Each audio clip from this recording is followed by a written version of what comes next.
Bonjour à tous, bienvenue sur Mathessa, ma chaîne de maths pour dédramatiser. Au programme aujourd'hui, une leçon d'exercice pour les élèves de seconde, mais qui pourra néanmoins intéresser tous les collégiens. Probabilité, tirage avec remise dans une boîte. Nous sommes bien évidemment dans le chapitre de seconde qui traite des probabilités. Je vous insère comme d'habitude le lien vers la playlist du chapitre, afin que vous puissiez vérifier vos acquis et vos connaissances. Savez-vous par exemple construire un tableau à double entrée, ou encore un diagramme de veine pour traduire une situation? Savez-vous calculer les probabilités élémentaires?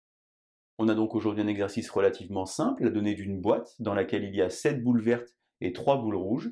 On va extraire successivement et avec remise 2 boules de cette boîte et on va donc tenter de déterminer les différentes probabilités.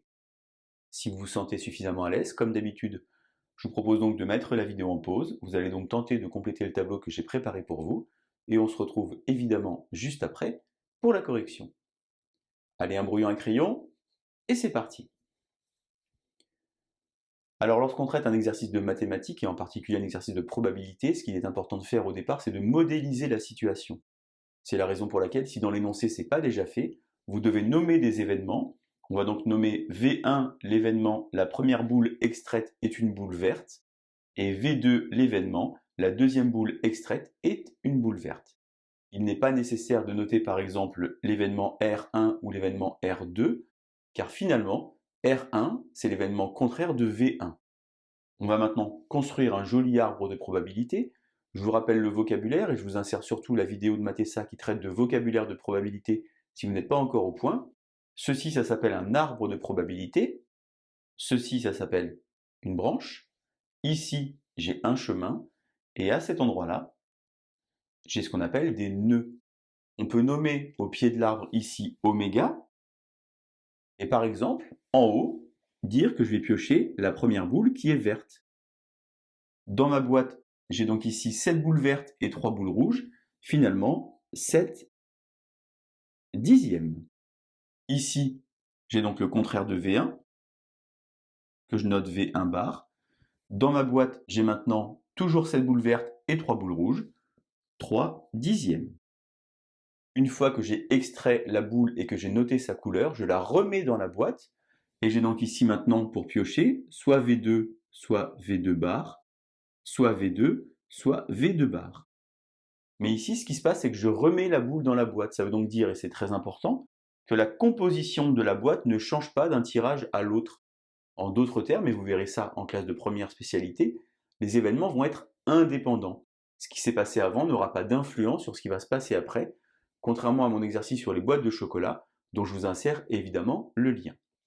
J'ai donc ici, toujours dans ma boîte, 7 boules vertes sur 10, 3 sur 10, 7 sur 10 et 3 sur 10. Je m'intéresse maintenant au nombre de boules vertes que j'ai piochées. Donc je peux évidemment, si je suis du verbe suivre ce chemin, avoir 2 boules vertes.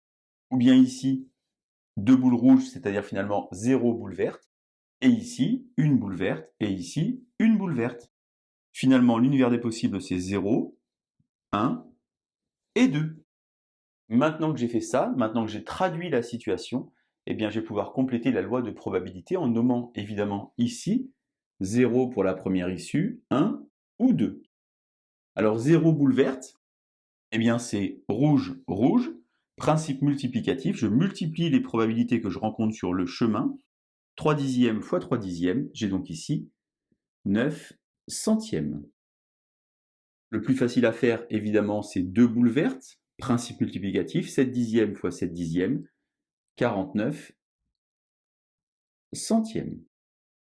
Maintenant, j'ai deux options, soit j'ai confiance en moi, et à ce moment-là, j'ai 9 plus 49 qui fait donc 58, et le complément pour aller à 1, c'est donc 42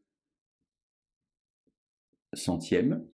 Soit je fais ce chemin vert rouge, ce chemin rouge vert, 21 centièmes plus 21 centièmes, 42 centièmes.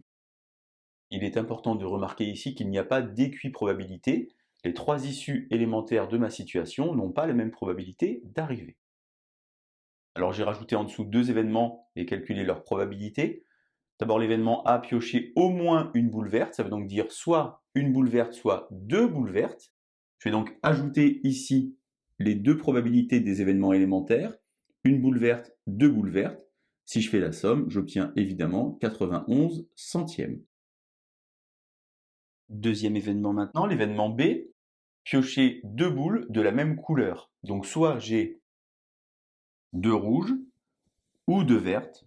J'ajoute évidemment le 0 en haut et le 2 à droite. Et 9 plus 49, ça fait donc 58 centièmes. Voilà donc comment faire pour procéder à un tirage avec remise dans une boîte. Ce qui est très important, c'est la modélisation et la traduction de la situation par un arbre de probabilité. N'oubliez pas évidemment de construire une loi de probabilité, ensuite vous pouvez répondre à toutes les questions qui vous sont posées. Allez, je vous laisse vous entraîner et je vous dis à bientôt sur Mathessin. Bonne journée.